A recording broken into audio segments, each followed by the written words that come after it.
हर किसी ने YouTube पे सर्च किया होगा how to earn money in our teenage, लेकिन हमेशा डिसअपॉइंटमेंट। आज हम बात करने वाले हैं मनी मेकिंग के बारे में। अब ये मत समझना कि मैं तुम्हें कोई सीक्रेट ट्रिक बताने वाला हूँ जिससे तुम करोड़पति बन जाओगे। मैं तुम्हें सिर्फ वही चीजें बताऊंगा जिसकी तुम्हें जरूरत है, ना कि वो चीज जो तुम सुनना चाहते हो। अब ये लाइन तुम्हें ठीक से समझ में नहीं आई होगी तो इसे इग्नोर कर दो।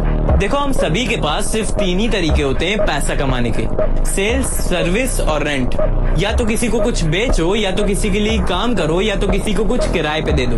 तुम्हें किसी को कुछ बेचना है तो तुम्हारे पास कोई अच्छा प्रोडक्ट होना चाहिए। तुम्हें किसी के लिए काम करना है तो तुम्हारे पास टाइम और स्किल्स होनी चाहिए। और अगर तुम्हें किसी को कुछ रेंट पे देना है तो तुम्हारे पास कोई इक्विपमेंट होना चाहिए।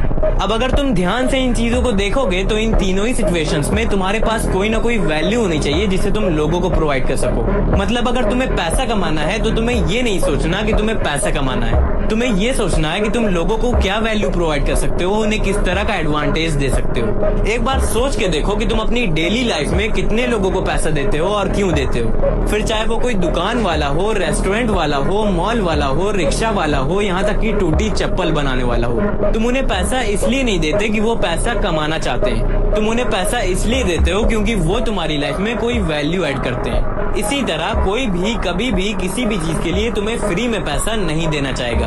कोई तुम्हें पैसा तभी देगा जब तुम उसकी लाइफ में कोई वैल्यू ऐड करोगे। अब हो सकता है कि ये बात तुम्हें कड़वी लग रही हो, लेकिन मैं तुमसे बस इतना ही कहना चाहूंगा कि यही रियलिटी है और तुम इसे जितना जल्दी एक्सेप्ट कर लो तुम्हारे लिए उतना ही बेस्ट होगा।